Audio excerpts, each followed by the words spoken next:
En el curso de la historia ha habido épocas en las que la humanidad ha hecho rápidos avances. Pero también hay otras, mucho más numerosas, que pasan desapercibidas como meros periodos de transición.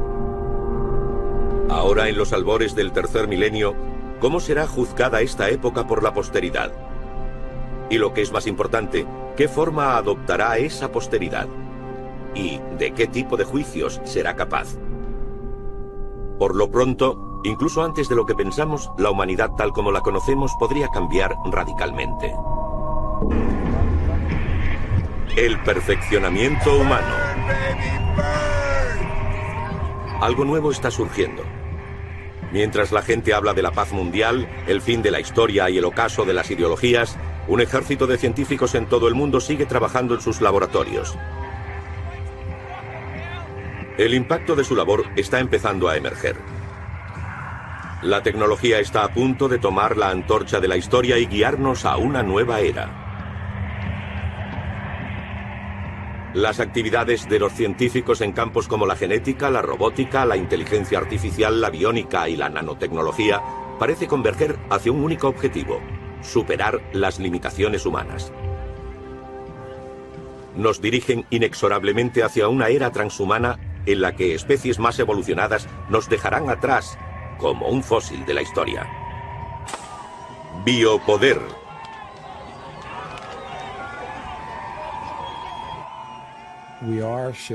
Estamos cambiando a una base transhumana. Hemos superado la época humanista y ahora debemos redefinir el concepto de humanidad. Nos guste o no, nos estamos convirtiendo en cibernéticos, en transhumanos. Ahora tenemos la oportunidad de hacer las cosas mejor que la naturaleza. ¿Por qué no tener un brazo más fuerte del que tenemos? ¿Por qué no correr más rápido? ¿Por qué no tener una piel más resistente? Si alguien tiene que trasplantarse un ojo para poder ver, ¿por qué limitarse a lo visual? ¿Por qué no añadirle el tipo de visión que tienen los murciélagos, con ultrasonidos? ¿Imaginan un cuerpo diseñado por Versace? ¿Imaginan un cuerpo diseñado por Terry Mugler? Estos individuos, el fallecido Versace era un diseñador increíble. ¿Y si fuera un transhumano? ¿Y si fuera un artista que quisiera combinar arte y ciencia? Apuesto a que sus diseños para un cuerpo futuro serían sorprendentes. Por el momento no estamos dispuestos a violar los límites humanos, pero cada vez tenemos más capacidad para hacerlo. Eso es lo que queremos.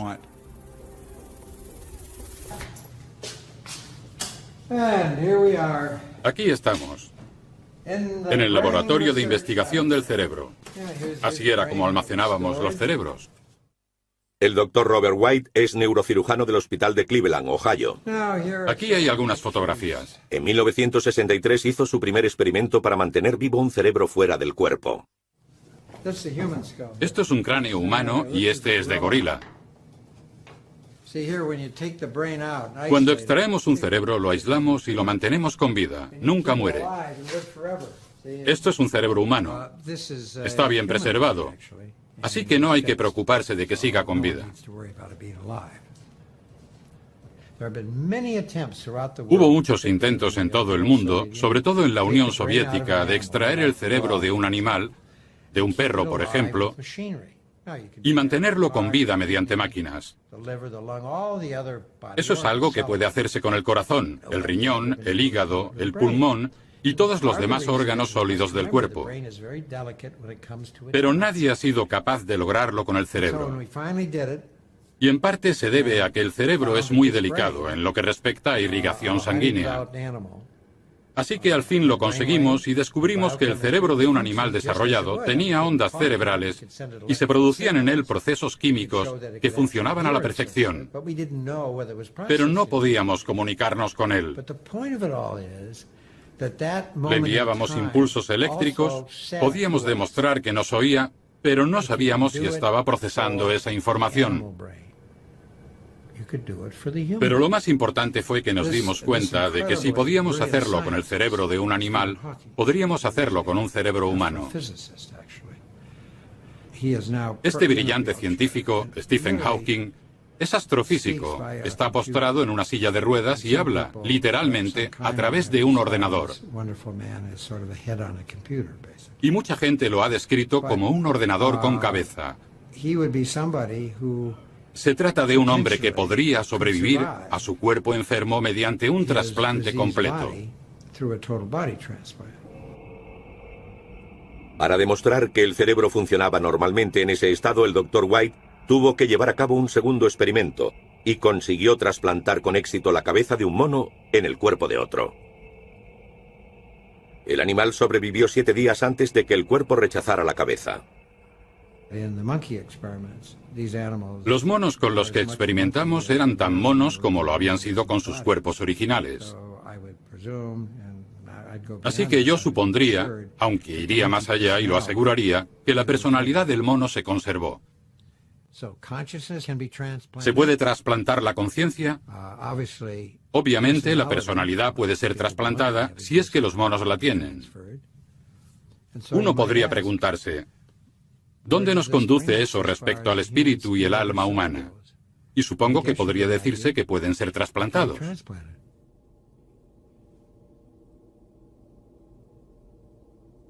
Nos estamos convirtiendo en objetos del diseño de conciencia, y las implicaciones que eso conlleva son enormes, porque hasta ahora hemos forjado el mundo que nos rodea de un modo radical. Hemos transformado el paisaje.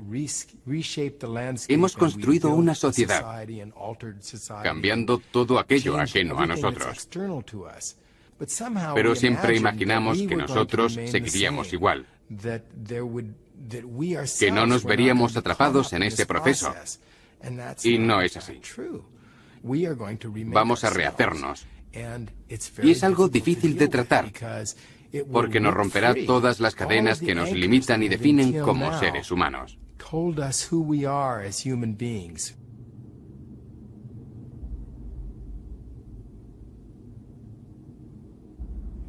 Estamos en el final de la definición de lo que es un ser humano normal.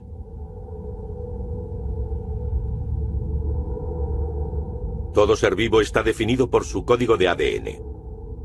El ADN es una larga cadena de parejas formadas por 4 moléculas diferentes llamadas A, T, C y G, que se encuentran en todas las células. En esencia, es un código de barras digital que nos define como seres humanos, igual que define al resto de formas de vida del planeta. Solo la variedad de combinaciones de estos 4 elementos nos diferencia a unos de otros. El proyecto Genoma Humano comenzó en 1990 como la empresa tecnológica más ambiciosa de la historia, con un presupuesto muy superior al de la carrera espacial a la Luna, y en el que participaron cientos de laboratorios en todo el mundo con un mismo objetivo. Básicamente, se trataba de determinar la secuencia completa del genoma humano, los 3.000 millones de letras que conforman nuestro código genético. Y ahora que lo conocemos, es verdaderamente increíble, parece un código digital. En su interior está la información sobre los genes necesarios para crear un hígado, un corazón o cualquier otra parte del cuerpo humano. Ahora empieza la parte divertida, porque tenemos que descodificarlo para identificar las letras que nos interesan. Pero prácticamente es un código digital.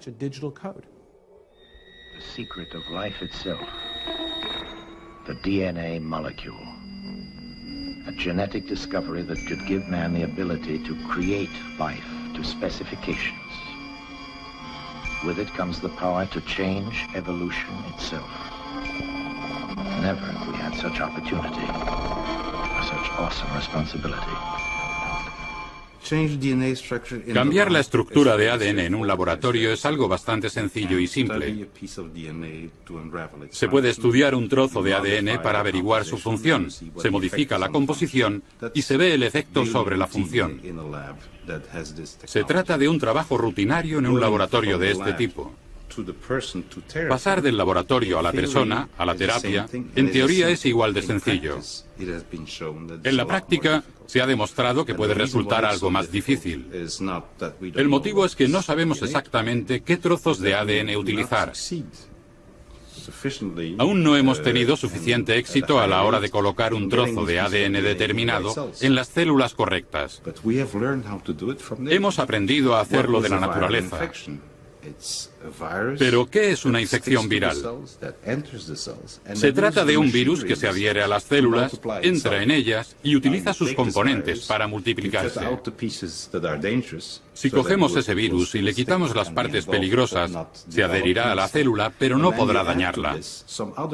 No obstante, podemos darle la capacidad de eliminar trozos dañados de la cadena de ADN y sustituirlos por buenos. Este es un mecanismo que se utiliza actualmente en terapia genética. La capacidad de manipular nuestros genes tiene implicaciones obvias. Podemos cambiar el ADN para prevenir o curar enfermedades hereditarias o alterar el de los donantes de órganos para que el cuerpo de los receptores no los rechace. El órgano ni siquiera necesita proceder de otro ser humano. Podría ser perfectamente de un animal. Los cerdos podrían ser una buena fuente de riñones y otros órganos para el trasplante. Pero debido a las diferencias entre las dos especies, el riñón o el hígado del cerdo serían rechazados por el cuerpo humano. De modo que si consiguiésemos humanizar esos órganos, añadiéndole un poco de ADN humano, haciendo que las células fuesen más humanas, habría muchas probabilidades de que el paciente no los rechazara. Actualmente se está intentando humanizar tejido animal y es una industria en expansión porque necesitamos más órganos.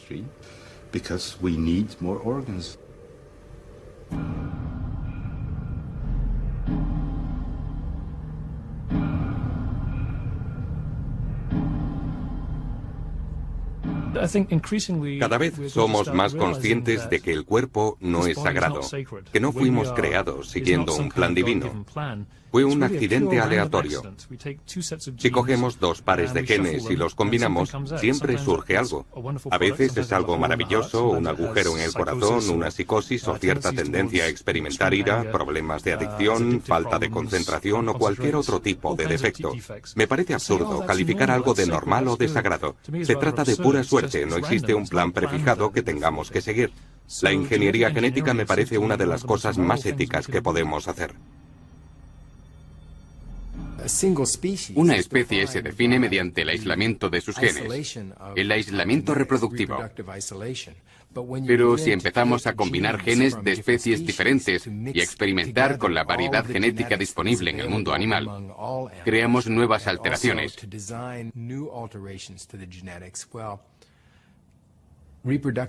Y el aislamiento reproductivo deja de tener sentido. Imaginen la cantidad de formas que podrían evolucionar en el futuro.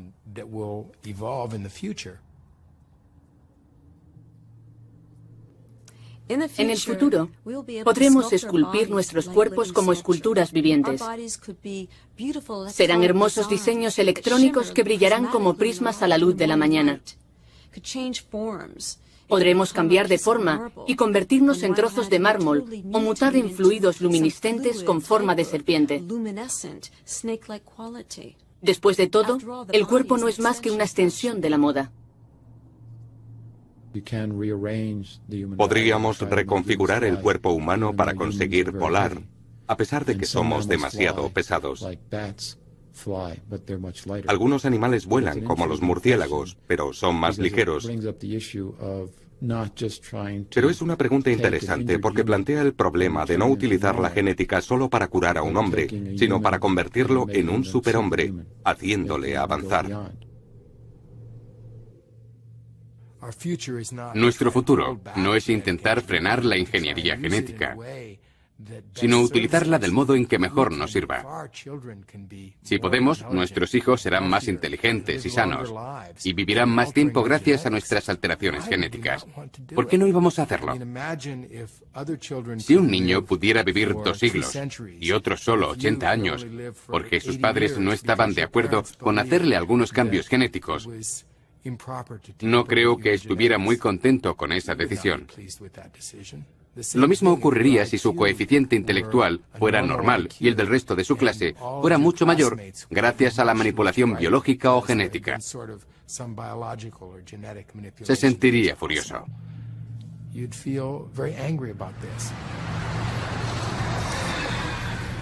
En cuanto conozcamos exactamente las funciones de nuestro código genético, seremos capaces de mejorar nuestros cuerpos. La vida humana mejorará de una generación a la siguiente a medida que aceleramos y controlamos la evolución natural. Pero ha aparecido en el horizonte un rival para la humanidad, un rival que evoluciona mucho más rápido. A giant electronic brain has started cogitating at the University of Pennsylvania. It's made of vacuum tubes, like your radio, and it can add up a column of figures a yard long in a second. It's the world's first electronic computer. Right now, it's solving mathematical problems for the U.S. Army, but who knows, someday a machine like this may check up on your income tax. Imaginen la capacidad humana como una especie de paisaje con montañas, que son las cosas que hacemos bien, y valles, que son las cosas que hacemos mal. Hay cosas que hacemos muy bien y que fueron importantes para nuestra supervivencia a lo largo de la historia de la evolución. Movernos, interactuar socialmente y percibir el mundo. También están las cosas que hemos aprendido recientemente, como el razonamiento general, cuyo ejemplo es la aritmética, y en lo que somos realmente malos. Los ordenadores son diferentes, son máquinas universales. Con el programa adecuado son capaces de hacer esta tarea a la perfección en un sentido abstracto e informativo. Así que la capacidad de un ordenador puede equipararse a la de un nivel de agua uniforme y ascendente que crece a una velocidad 10 millones de veces superior a la nuestra a la hora de desarrollar esas mismas capacidades. Además de otros aspectos, eso me lleva a creer que las montañas más altas estarán cubiertas por el agua en menos de 50 años.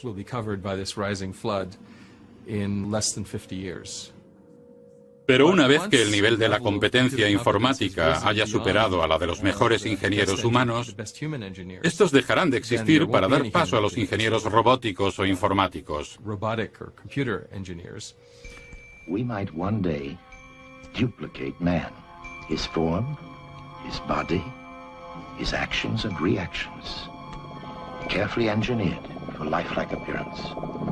La inteligencia no biológica crece exponencialmente.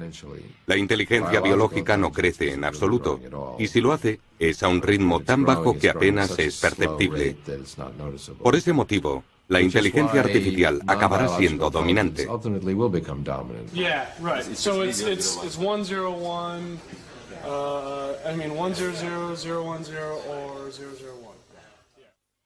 ¿Se convertirán los ordenadores en seres conscientes? Hacen cálculos utilizando ceros y unos. Por eso mucha gente, entre ellos algunos científicos, cree que nunca serán nada más que sofisticadas máquinas de cálculo. El gran científico, el profesor Frankenstein, cuando su monstruo se movió por primera vez, sin ser consciente de ello, habló de la distinción absoluta entre el cerebro artificial y el humano, cuando dijo,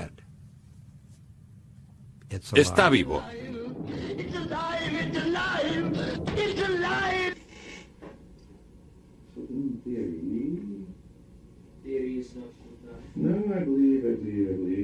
La diferencia entre la inteligencia artificial y la biológica puede resumirse en una palabra: vida. Al menos eso es lo que cree el Dr. White. De hecho, cuesta imaginar que un día las máquinas digitales creadas por nosotros tengan conciencia. Al final se confunde hasta que se cae de culo. Ahí está. Entonces, ¿por qué pensamos en nosotros como en mecanismos únicos y sagrados? Después de todo, también estamos definidos por un código digital, nuestro ADN. El enfoque actual para la inteligencia artificial no es programar seres conscientes, sino dejar que los robots aprendan por sí mismos, adquiriendo conocimientos paso a paso, igual que nosotros. No metemos ninguna programación a estas máquinas. Lo que hacemos es crear una topología neurológica similar al diseño de nuestro sistema nervioso, con el cerebro en la parte superior y los pequeños tentáculos que llegan hasta nuestros músculos.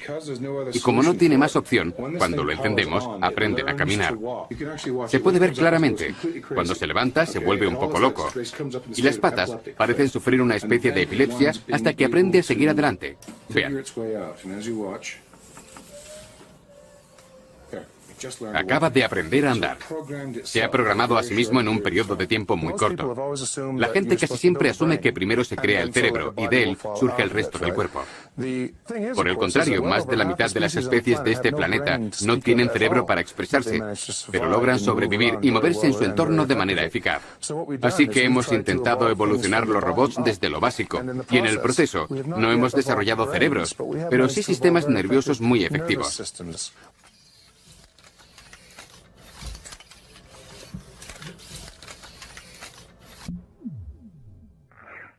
Los sistemas autoorganizados como las redes neurológicas pueden conseguir resultados sorprendentes. Carl Sims creó un programa informático de pequeñas criaturas cúbicas capaces de evolucionar. Aquellas que se movían más rápido se ganaban el derecho a procrear. Pero siempre se introducía un cambio aleatorio en su programa o sus genes para forzarlos a evolucionar. Sims observó a las extrañas criaturas que aparecían en su pantalla y les hizo competir por un cubo verde. Entonces sucedió algo extraordinario que no había sido programado. Una de las criaturas saltó sobre el cubo verde y atacó a su contrincante antes de ir a por el cubo. La evolución había producido una criatura más capaz de competir y por ello de sobrevivir. Era solo un programa informático, pero autoorganizado. Un día ordenadores muy potentes podrían sorprendernos. Primero se dijo que cuando un ordenador supiera jugar al ajedrez, pensaría como nosotros. Cuando se consiguió argumentamos que aquello no era pensar, realmente. Pero la verdad es que no sabemos qué es exactamente el pensamiento. Yo diría que las máquinas están haciendo un buen trabajo pensando, pero no creando, aunque no sepamos exactamente en qué consiste la creación. Tampoco se les da muy bien tener alma. Pero es que nosotros tampoco sabemos qué es eso. Y si pudiéramos definirlo, seguro que se les daba muy bien.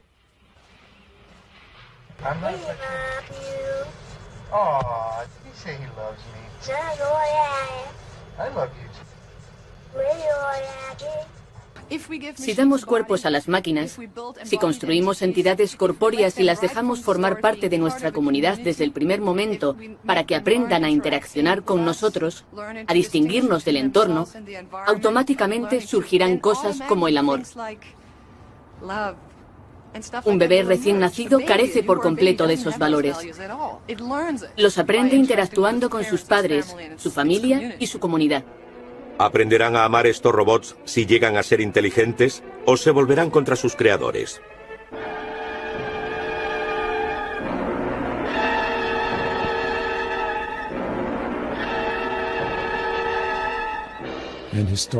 Históricamente los humanos nunca han llevado bien el hecho de cohabitar con otras especies similares a la nuestra. Una sobrevive, la otra desaparece. No se nos da bien la cooperación. Hace 500 años, cuando los humanos llegaron al Nuevo Mundo, la cosa no fue bien para los nativos. Y no creo que a medida que avanzamos, la situación sea agradable para los perdedores. Puede que los ganadores sean transhumanos, pero los perdedores o los habitantes de la Tierra en los últimos 500 años no recibirán buen trato. Al menos eso es lo que demuestra la historia de la humanidad, desde la desaparición de los neandertales con la llegada de los Homo sapiens. No supieron coexistir pese a ser tan similares.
Lo que me preocupa es que se permita a la inteligencia artificial un desarrollo totalmente independiente del nuestro, ya que si lo hacen antes de que consigamos alterar nuestro cuerpo biológico, podrían llegar a ser más inteligentes y sabios que nosotros.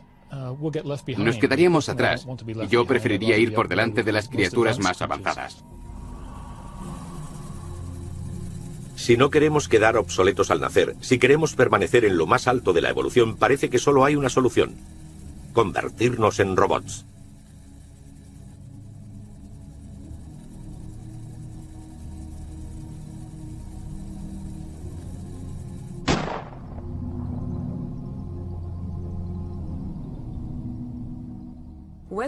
Nos guste o no, nos estamos convirtiendo en cibernéticos, en transhumanos. El transhumano es una evolución de humano a poshumano. Dejaremos de ser exclusivamente biológicos y tendremos muchos añadidos artificiales. ¿Caminamos desnudos? No. Llevamos ropa, llevamos gafas, llevamos tapones para los oídos. Se trata de añadidos muy básicos para nuestra biología, pero también tenemos prótesis y marcapasos. Poco a poco iremos viendo prótesis mucho más avanzadas hasta que, al final, tengamos cuerpos protésicos. El ser humano está muy bien diseñado, pero tiene algunos fallos, y uno de ellos es que no está diseñado para la era moderna. La era industrial se equipa más rápido que nosotros y de modo tan grande que podría aplastarnos. Fuimos diseñados con un endoesqueleto, es decir, con los huesos en el interior y tejido blando en el exterior. El mundo sería mucho mejor para nosotros si nuestros huesos fueran externos, si tuviéramos un exoesqueleto como los escarabajos. Creo que el poshumano será posbiológico. Lo que quiero decir es que habrá un proceso gradual, no un cambio repentino a una forma diferente. Creo que poco a poco iremos integrando cada vez más tecnología en nuestros cuerpos, reemplazando nuestros órganos por otros más eficientes. Iremos sustituyendo el tejido neurológico, porque se muere después de un tiempo y puede sufrir fácilmente daños químicos. Así que creo que a la larga cambiaremos nuestras células cerebrales por piezas informáticas mucho más eficientes y potentes. Para convertirnos en organismos cibernéticos capaces de competir con la rápida evolución de los ordenadores, primero debemos entender cómo funciona nuestro cerebro. Las investigaciones en este campo se han disparado en los últimos años. Uno de los motivos principales es el desarrollo en las técnicas de escaneo. Actualmente nos permiten observar las células nerviosas en funcionamiento en animales vivos.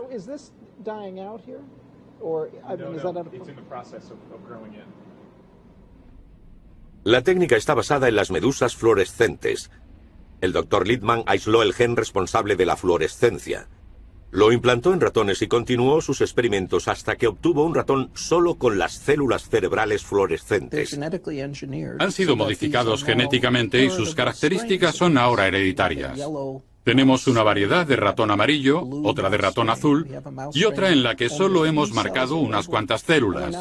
Estamos creando ratones con múltiples colores. Los llamamos ratones arcoíris.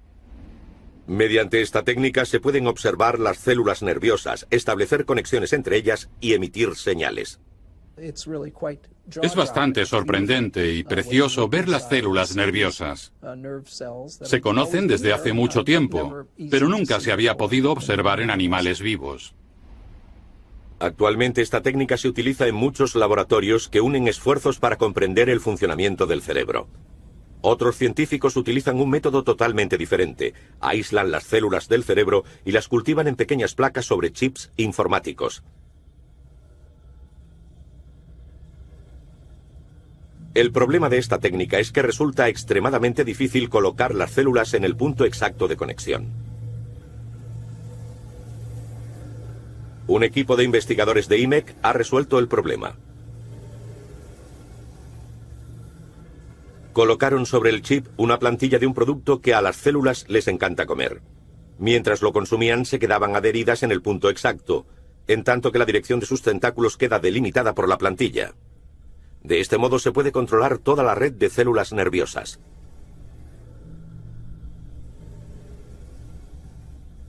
Algunos científicos ya han experimentado con esas placas. Sus chips son menos precisos, pero los resultados suelen ser asombrosos. Permitidme que desconecte las luces. El Dr. Demars, por ejemplo, intenta comunicarse con sus placas y enseñarles varias tareas. Cada una de estas placas contiene unas 20 neuronas que no paran de actuar mientras hablamos. Cada una de ellas forma una red independiente que actúa espontáneamente. Cogemos neuronas vivas de ratas para ver cómo forman una red neuronal. Debajo de la superficie tenemos una cuadrícula de electrodos para poder escuchar las conversaciones entre ellas. También podemos estimular la actividad de la red. Podemos enviar diferentes patrones de estimulación y ver cómo cambia la red como resultado de ello. Así es como lo hacemos. Enseña a las placas cerebrales a pilotar un avión. La red puede pilotar el avión de manera óptima. No comete demasiados errores y es capaz de estabilizar el aparato en diversas condiciones. Creo que hemos programado un viento cruzado de 50 nudos. Así es como se ve. Se ve fácilmente cuando uno de esos vientos alcanza al avión y empieza a oscilar. La placa más antigua que he tenido cumplió 2 años. Y murió únicamente porque la trasladamos del laboratorio de Caltech al de Georgia Tech. Si no, probablemente seguiría con vida. Cada placa tiene sus propias características y es fácil aprender a distinguirlas. Aún así, requieren bastante trabajo. Hay que alimentarlas una vez a la semana. Cada vez seremos más capaces de medir y entender cómo funcionan las células de nuestro cerebro. Pero ¿seremos capaces de descifrar nuestra consciencia? Los experimentos de la doctora Jan Dan han demostrado que es posible leer y entender el cerebro. No sabía que habíamos empezado de nuevo. Así que esto es una película digitalizada. Se la mostramos al animal y grabamos la actividad de sus neuronas visuales. Y estas señales eléctricas grabadas las enviamos por estos cables. Ha conseguido captar la visión del cerebro de un gato y reconstruir lo que ve en una pantalla de ordenador. Esto es una película digitalizada. Un fragmento de Indiana Jones. O eso creo. Aquí vemos las dos imágenes juntas. La de la izquierda es lo que se muestra al gato. La de la derecha es la que se obtiene de su cerebro.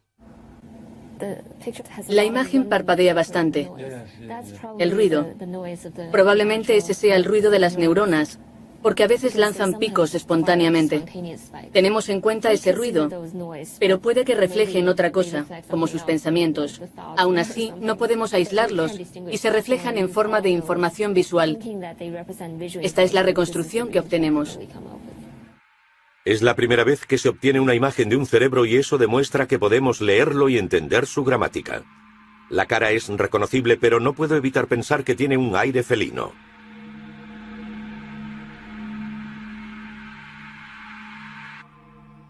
El Dr. Theodore Berger es director del Instituto de Ingeniería Neurológica de la Universidad de Southern California. Un equipo de científicos de élite de diferentes disciplinas, tales como neurología y programación informática, han colaborado para desarrollar un chip que pueda reemplazar partes del cerebro o a largo plazo añadir más potencia cerebral. Una de las primeras cosas que hacemos es estudiar esta parte del cerebro de forma experimental. Necesitamos saber exactamente cómo se comporta si queremos reproducir esa función en un chip informático y colocarlo en el cerebro. Así que lo que hacemos es extraerle el cerebro a los animales que utilizamos para estos experimentos, rebanarlo y mantener con vida las diferentes rodajas en una placa para estudiar la actividad eléctrica de las neuronas. Utilizan impulsos eléctricos para comunicarse entre ellas, como los transistores en un circuito, y lo que hacemos es probar las células para averiguar cómo se comportan cuando les enviamos señales generadas mediante ordenador.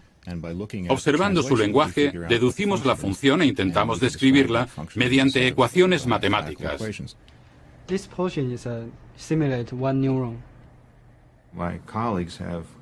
Mis colegas han tomado ese modelo matemático y han construido un circuito en un microchip muy pequeño, 1 milímetro por 1 milímetro, para que podamos extraer parte del hipocampo, que es como un circuito, y sustituirlo por el microchip.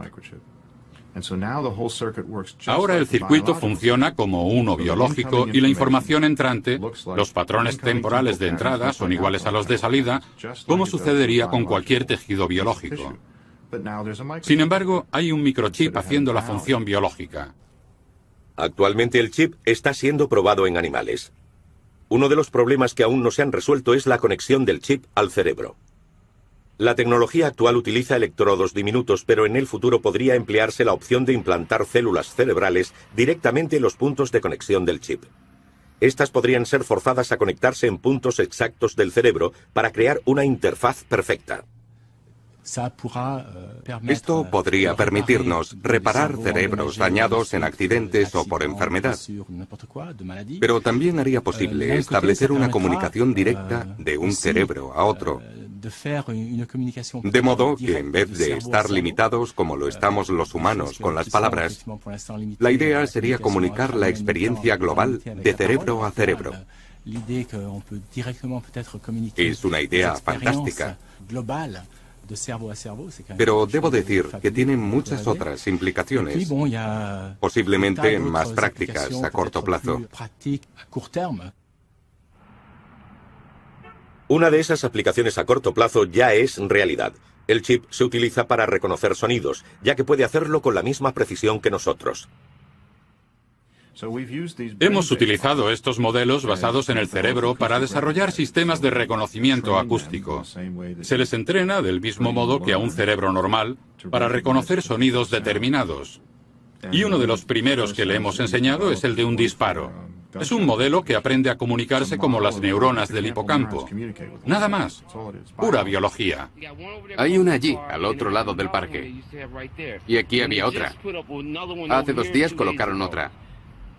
Estas cámaras de alta tecnología reciben el nombre de disuasoras de crímenes. Si se produjera un disparo a mi izquierda o a mi derecha, la cámara registraría el sonido inmediatamente y enfocaría hacia la zona para tomar imágenes.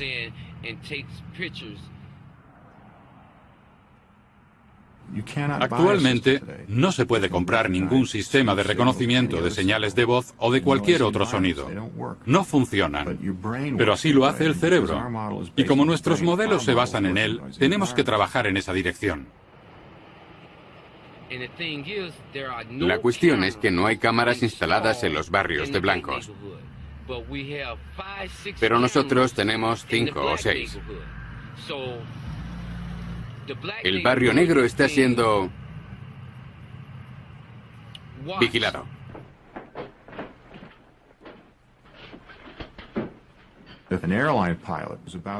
Si un piloto de avión estuviera a punto de pulsar el botón equivocado, sería interesante pensar en la forma de identificar los patrones de pensamiento, los patrones de memoria. Y si ese piloto fuera a pulsar el botón de eyección cuando no debe, o el de lanzamiento de bombas, deberíamos poder intervenir y evitarlo.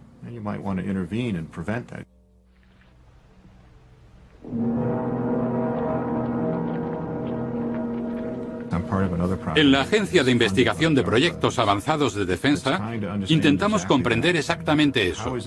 ¿Cómo se representa la información en el cerebro?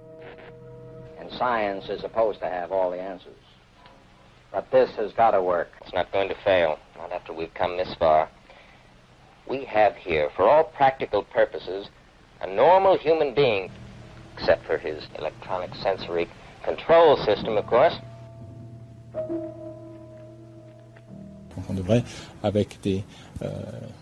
Identificando el sistema de circuitos electrónicos de las diferentes secciones del cerebro, deberíamos poder leer su contenido, meterlo en un disco duro y transmitirlo directamente al cerebro de otra persona. Parte de nuestro problema es colocar suficientes sensores en el cerebro sin dañarlo. Hay que meter los suficientes para conseguir la información necesaria para comprender el patrón total de la actividad. Si lo conseguimos, tendremos que desarrollar un modelo matemático de cómo se desarrolla y procesa la información en ese laberinto. Esa será nuestra tarea los próximos años. Si lo conseguimos, llegaremos a la meta. Conseguiremos nuestro objetivo.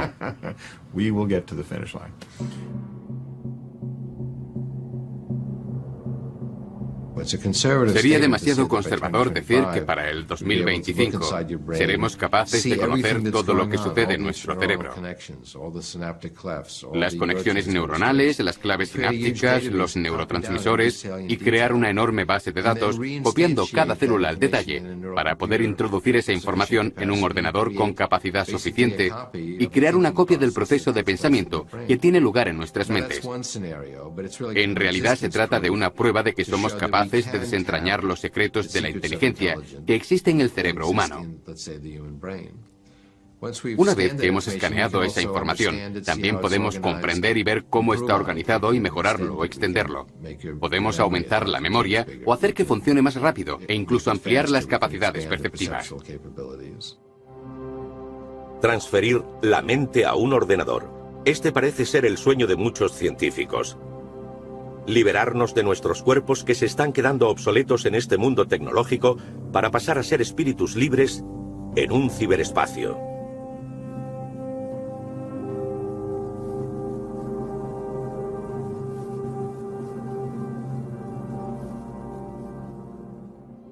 No estoy interesado en un futuro de posthumanos si no soy uno de ellos. Yo quiero estar ahí. Para mí es importante sobrevivir y prosperar en el futuro, y no solo pensar en que los robots han llegado al espacio. Quiero participar. En cierto modo, la transferencia mental es un atajo a la inteligencia artificial que nos permitirá tener máquinas con mentes humanas.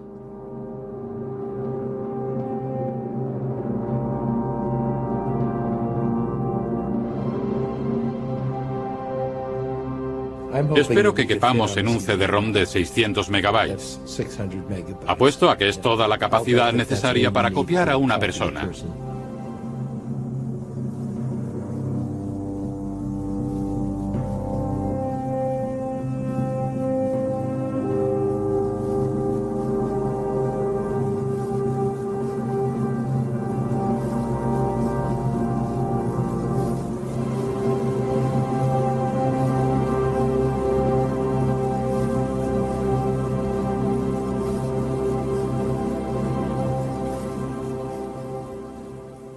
Es un momento difícil para predecir cómo serán esos nuevos humanos. Es importante incluir un tercer componente, lo virtual junto a lo artificial y la carne. Pero es difícil predecir cómo será esa combinación en un contexto cooperativo en vez de competitivo. Será interesante. Será una buena época en la que vivir. No puedo esperar a que pasen 50 años para conocer la respuesta.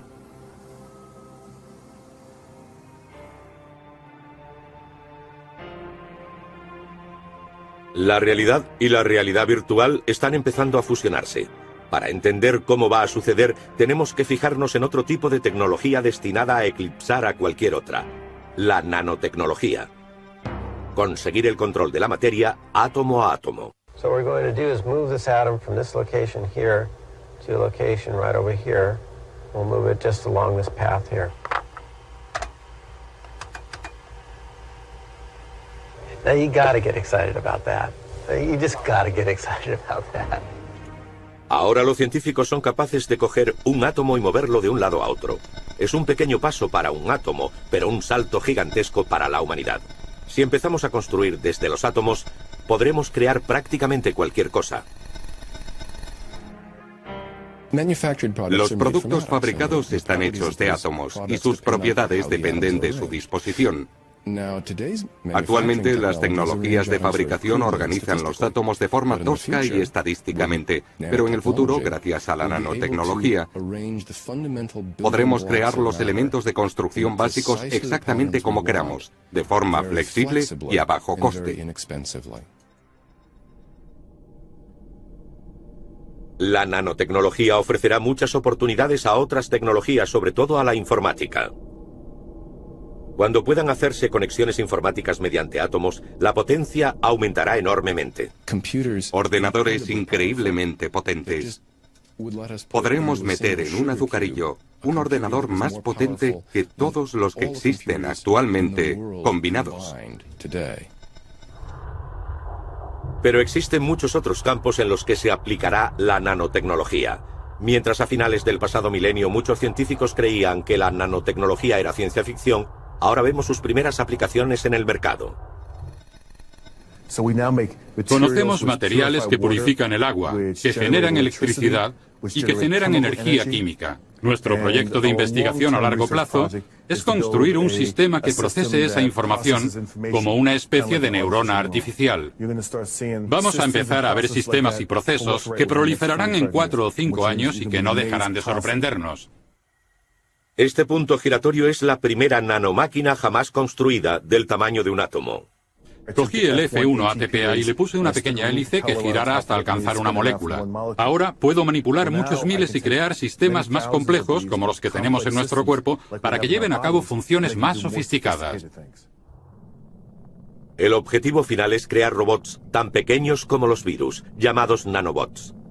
Estos serán tan inteligentes como los ordenadores actuales, y una de sus posibles aplicaciones será la medicina.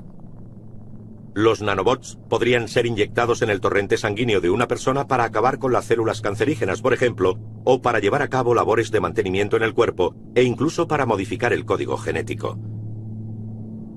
Puede que parezca una tecnología muy costosa, pero de hecho es todo lo contrario. Podremos programar nanobots para que se reproduzcan igual que las criaturas naturales. Serán capaces de utilizar el material de su entorno y usarlo para hacer copias de sí mismos. El objetivo principal de la nanotecnología es conseguir lo que se denomina un ensamblador. Se trata de un dispositivo muy pequeño que puede hacer copias de sí mismo. Es programable, así que puede ser configurado para hacer una gran variedad de cosas útiles. Los ensambladores podrían considerarse una nueva forma de vida comparable a virus o células de levadura. Pueden reproducirse y al mismo tiempo transformar la materia, igual que las levaduras transforman el azúcar en alcohol. La única diferencia es que estas nuevas criaturas pueden ser programadas para llevar a cabo la tarea que queremos, como transformar el carbón en diamantes o crear comida. La nanotecnología molecular es a la realidad física lo que la programación informática a la realidad virtual. Creo que es algo exagerado, pero sirve para dar una idea aproximada. Mientras que los programadores informáticos pueden crear programas que hagan lo que ellos quieran, la nanotecnología molecular nos permitirá cambiar la materia a su nivel más básico. Nos permitirá construir cualquier tipo de estructura siguiendo unas especificaciones mediante la manipulación de átomos. Parece un mundo mágico en el que todo lo que imaginamos puede hacerse realidad. Pero el papel del hada madrina será interpretado por unos robots tan minúsculos que no podremos verlos. Y en vez de decir las palabras mágicas, los programaremos para que nos concedan nuestros deseos. El lado negativo de este cuento de hadas es lo que llamamos el síndrome Goo Gris. Imaginen que se programan nanorobots para un atentado terrorista o para que se reproduzcan ilimitadamente. Podría producirse una reacción en cadena que consumiría toda la materia viva del planeta en 72 horas. No obstante, la mayoría de los científicos sostienen que tal supuesto es poco probable, ya que tendríamos nanotecnología para controlar la nanotecnología. Esta también podría darnos una solución alternativa. Seríamos capaces de inyectar una serie de nanobots en nuestros cuerpos para que localizaran nuestras células cerebrales y copiaran su funcionamiento. Sin esfuerzo grabaríamos una copia de seguridad de nuestra conciencia que se introduciría en un ordenador para su posterior utilización o donde podría combinarse con otras almas y programas informáticos. De ese modo estaríamos listos para abandonar este planeta e iniciar la exploración del universo.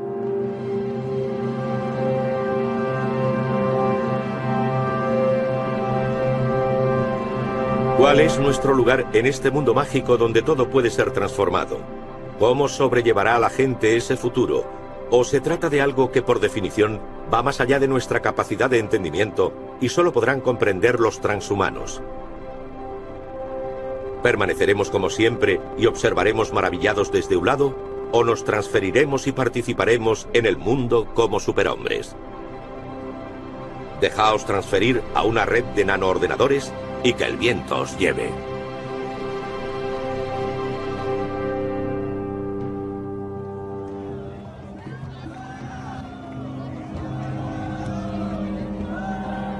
Es importante admitir que la epopeya posthumana se acerca. En serio. Es lo que queremos. Y se puede ver escrito en las páginas de las revistas.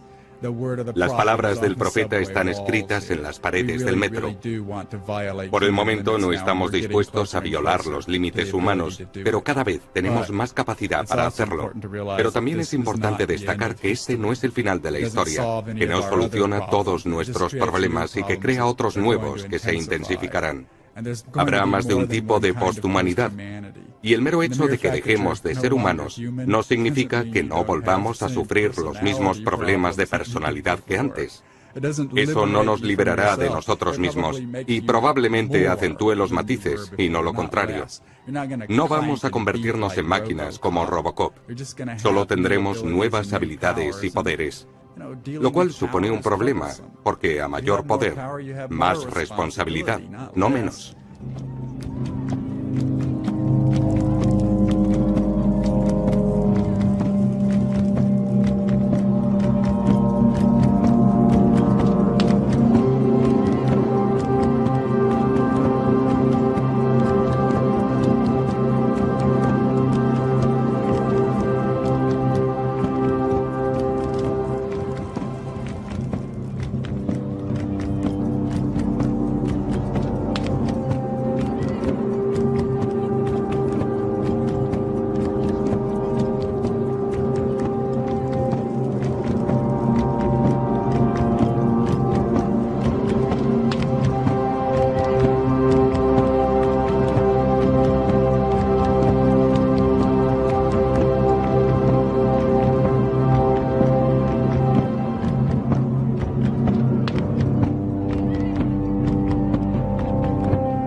Está bien preservado, así que no hay que preocuparse de que siga con vida.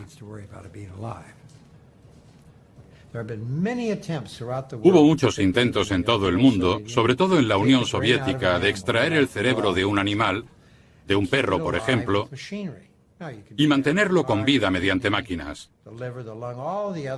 Eso es algo que puede hacerse con el corazón, el riñón, el hígado, el pulmón y todos los demás órganos sólidos del cuerpo.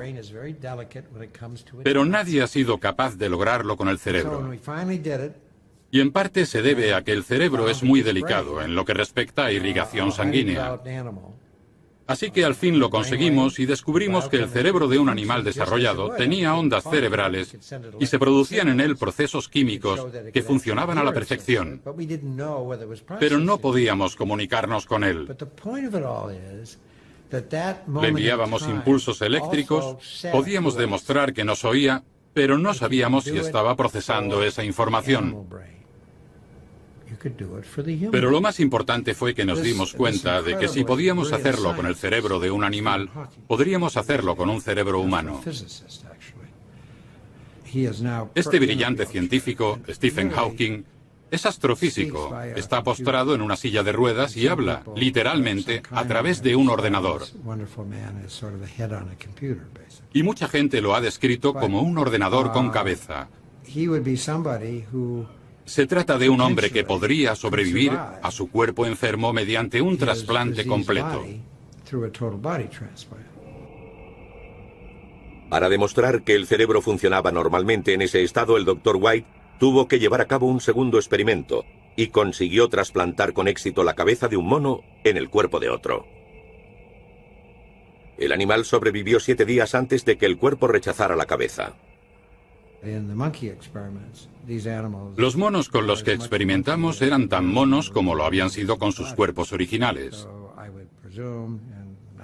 Así que yo supondría, aunque iría más allá y lo aseguraría, que la personalidad del mono se conservó. ¿Se puede trasplantar la conciencia? Obviamente, la personalidad puede ser trasplantada si es que los monos la tienen. Uno podría preguntarse, ¿dónde nos conduce eso respecto al espíritu y el alma humana? Y supongo que podría decirse que pueden ser trasplantados.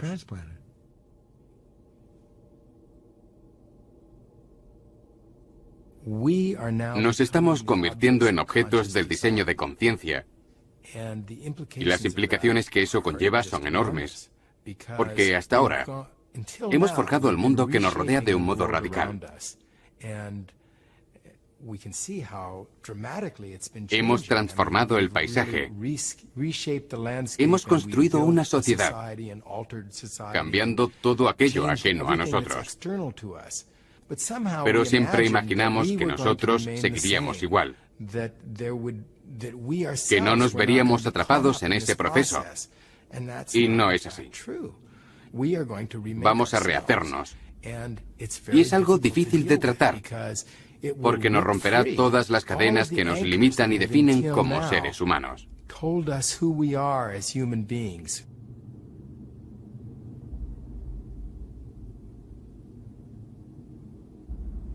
Estamos en el final de la definición de lo que es un ser humano normal.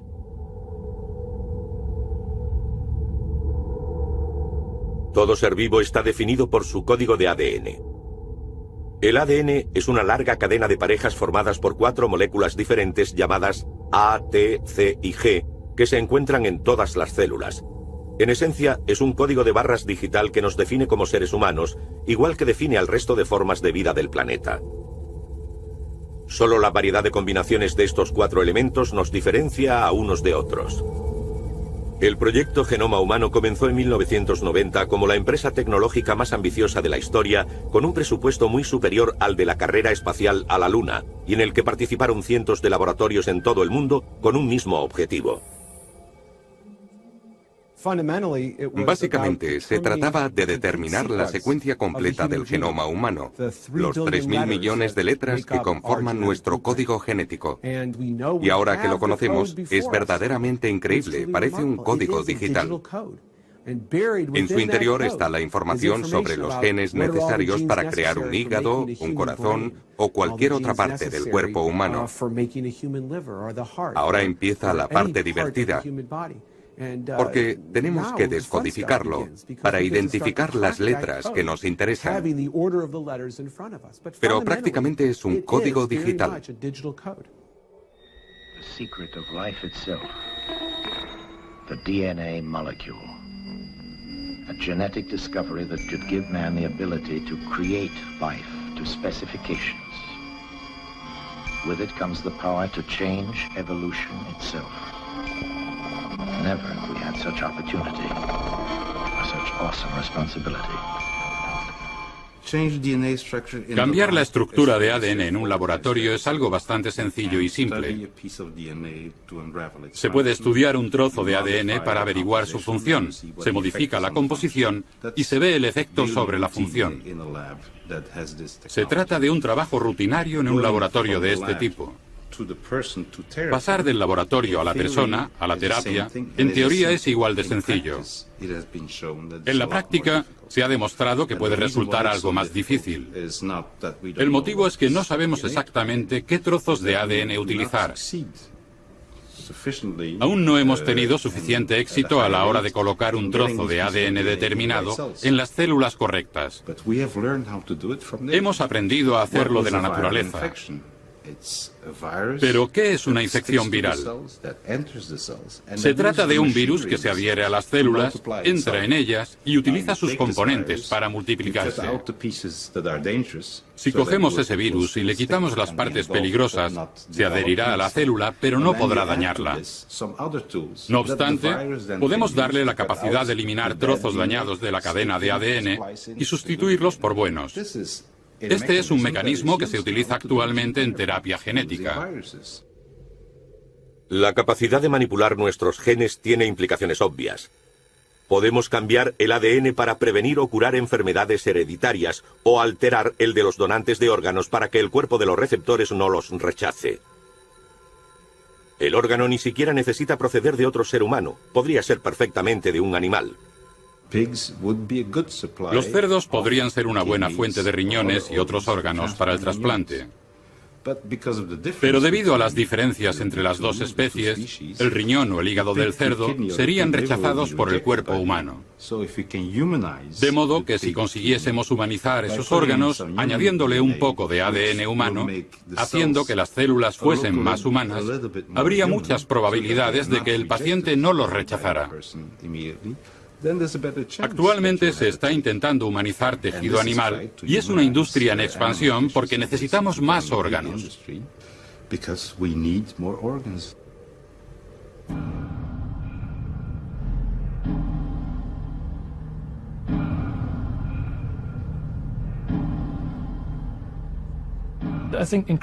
Cada vez somos más conscientes de que el cuerpo no es sagrado, que no fuimos creados siguiendo un plan divino.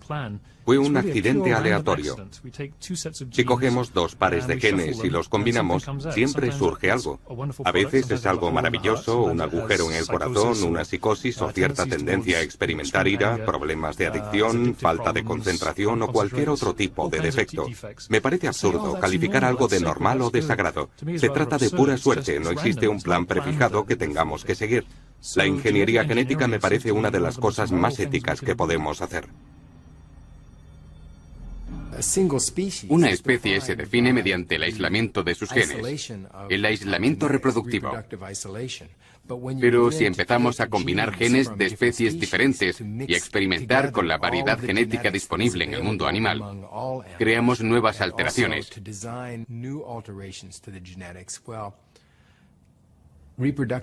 Y el aislamiento reproductivo deja de tener sentido. Imaginen la cantidad de formas que podrían evolucionar en el futuro.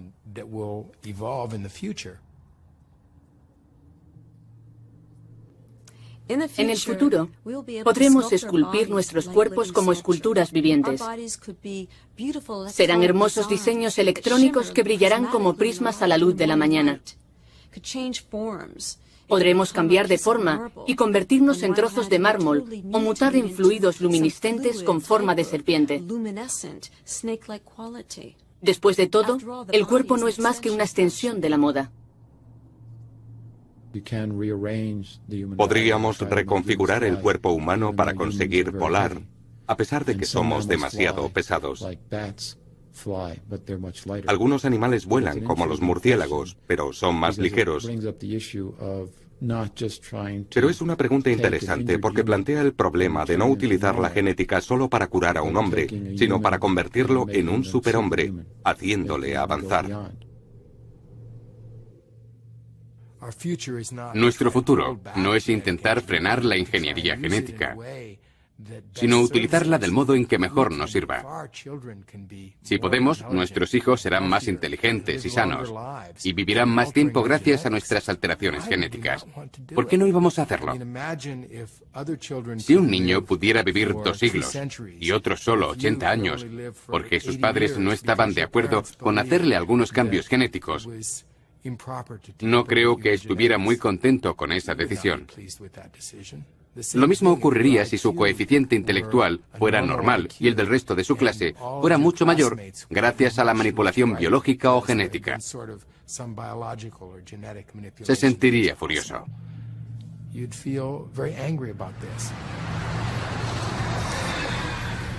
En cuanto conozcamos exactamente las funciones de nuestro código genético, seremos capaces de mejorar nuestros cuerpos. La vida humana mejorará de una generación a la siguiente a medida que aceleramos y controlamos la evolución natural. Pero ha aparecido en el horizonte un rival para la humanidad, un rival que evoluciona mucho más rápido. A giant electronic brain has started cogitating at the University of Pennsylvania. It's made a vacuum tube, like your radio, and it can add up a column of figures a yard long in a second. It's the world's first electronic computer. Right now, it's solving mathematical problems for the U.S. Army, but who knows, someday a machine like this may check up on your income tax. Imaginen la capacidad humana como una especie de paisaje con montañas, que son las cosas que hacemos bien, y valles, que son las cosas que hacemos mal. Hay cosas que hacemos muy bien y que fueron importantes para nuestra supervivencia a lo largo de la historia de la evolución. Movernos, interactuar socialmente y percibir el mundo. También están las cosas que hemos aprendido recientemente, como el razonamiento general, cuyo ejemplo es la aritmética, y en lo que somos realmente malos. Los ordenadores son diferentes, son máquinas universales. Con el programa adecuado son capaces de hacer esta tarea a la perfección en un sentido abstracto e informativo. Así que la capacidad de un ordenador puede equipararse a la de un nivel de agua uniforme y ascendente que crece a una velocidad 10 millones de veces superior a la nuestra a la hora de desarrollar esas mismas capacidades. Además de otros aspectos, eso me lleva a creer que las montañas más altas estarán cubiertas por el agua en menos de 50 años.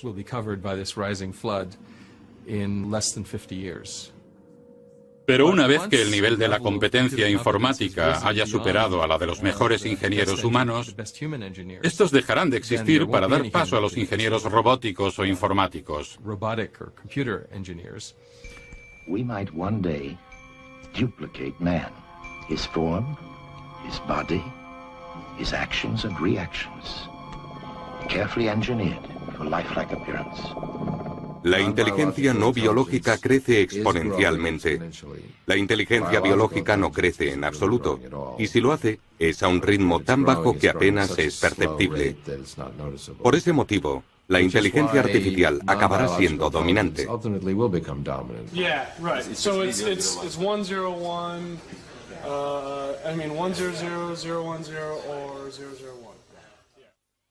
¿Se convertirán los ordenadores en seres conscientes? Hacen cálculos utilizando ceros y unos. Por eso mucha gente, entre ellos algunos científicos, cree que nunca serán nada.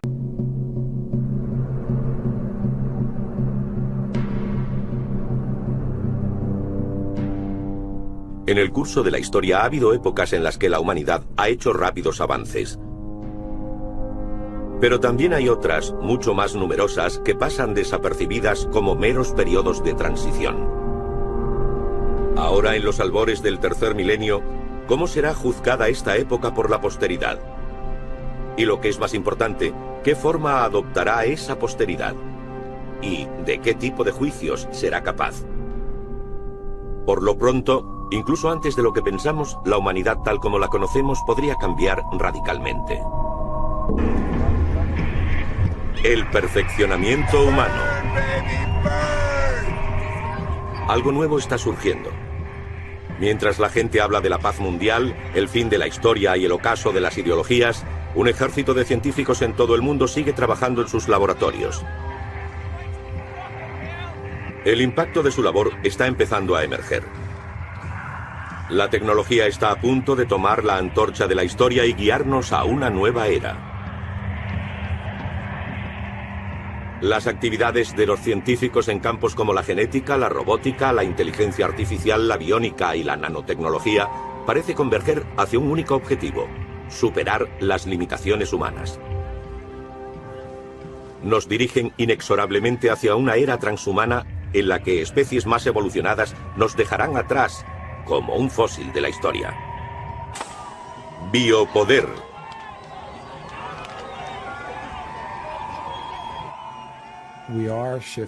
Estamos cambiando a una base transhumana. Hemos superado la época humanista y ahora debemos redefinir el concepto de humanidad. Nos guste o no, nos estamos convirtiendo en cibernéticos, en transhumanos. Ahora tenemos la oportunidad de hacer las cosas mejor que la naturaleza. ¿Por qué no tener un brazo más fuerte del que tenemos? ¿Por qué no correr más rápido? ¿Por qué no tener una piel más resistente? Si alguien tiene que trasplantarse un ojo para poder ver, ¿por qué limitarse a lo visual? ¿Por qué no añadirle el tipo de visión que tienen los murciélagos, con ultrasonidos? ¿Imaginan un cuerpo diseñado por Versace? ¿Imaginan un cuerpo diseñado por Terry Mugler? Estos individuos, el fallecido Versace era un diseñador increíble. ¿Y si fuera un transhumano? ¿Y si fuera un artista que quisiera combinar arte y ciencia? Apuesto a que sus diseños para un cuerpo futuro serían sorprendentes. Por el momento no estamos dispuestos a violar los límites humanos, pero cada vez tenemos más capacidad para hacerlo. Eso es lo que queremos.